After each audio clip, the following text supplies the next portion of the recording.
Enfin, l'objectif d'un casque, d'abord, c'est de protéger la tête de l'utilisateur en cas de choc. Enfin, dans le cas de l'escalade, dans le cas de chute de pierre ou de glace ou de neige, du haut, c'est sur la tête de l'utilisateur.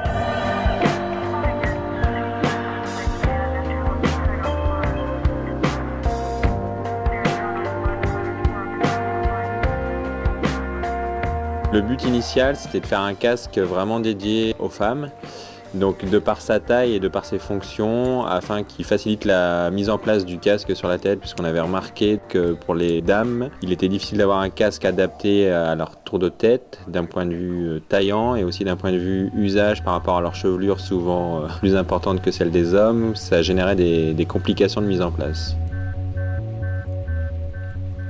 Par rapport aux autres systèmes qui se réglaient vraiment par derrière, son avantage au réglage latéral, c'est vraiment qu'il permet en fait de faire avancer le système Omega pour bien maintenir le crâne. C'est pas pénible avec les cheveux, ça se coince pas, n'importe quelle coupe de cheveux, c'est vraiment bien. Ouais.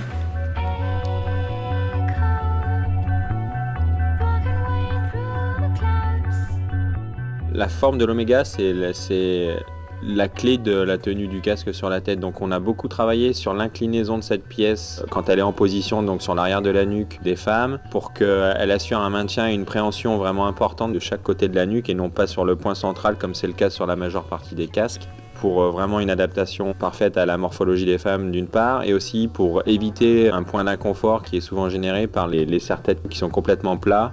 L'inclinaison de cette pièce, elle nous a pris des mois à la mettre au point et à trouver la bonne position.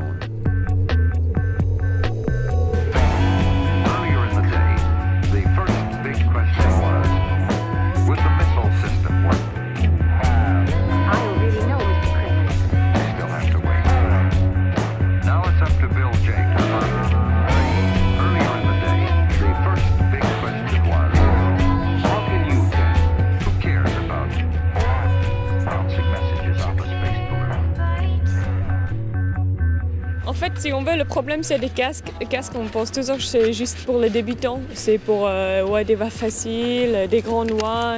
Et personne qui craint vraiment dur ou qui fait, je sais pas, des sets, il a envie de mettre un casque parce que ça gêne. Les anciens casques que j'ai mettés, ils tombaient toujours de travers sur la tête. Alors celui-là, il a vraiment une bonne forme. Après, souvent quand je montais, lever la tête, là, le casque il tombait derrière, du coup je n'arrivais plus à respirer. Et puis là, c'est vraiment un casque, je le portais toute la journée aujourd'hui. J'avais l'impression que j'avais rien sur la tête.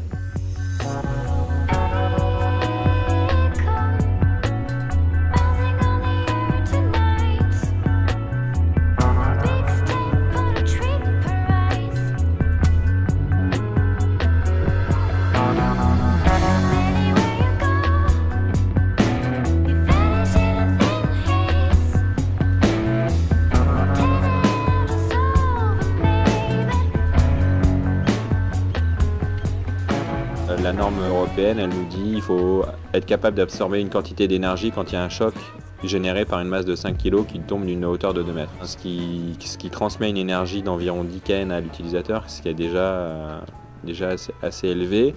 Alors pourquoi on ne va pas essayer d'absorber plus d'énergie ou des masses plus grosses? Parce qu'il faudrait faire des casques beaucoup plus gros en termes d'encombrement, et là ça aurait plus de sens d'un point de vue usage.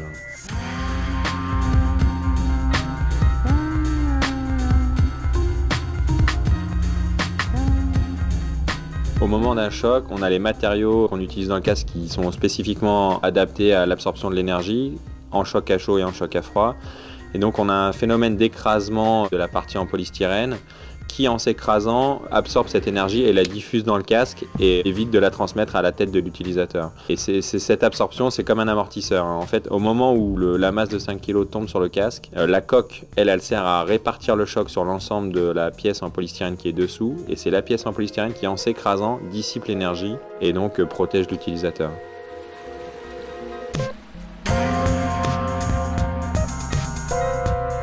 Nous, on est UIA, je pense que c'est important de le rappeler, parce que la norme UIA, elle est 20% plus exigeante que la norme européenne. Et du coup, on a des valeurs d'absorption qui sont plus grandes. On absorbe plus d'énergie avec nos casques et avec ce casque qu'avec des casques classiques.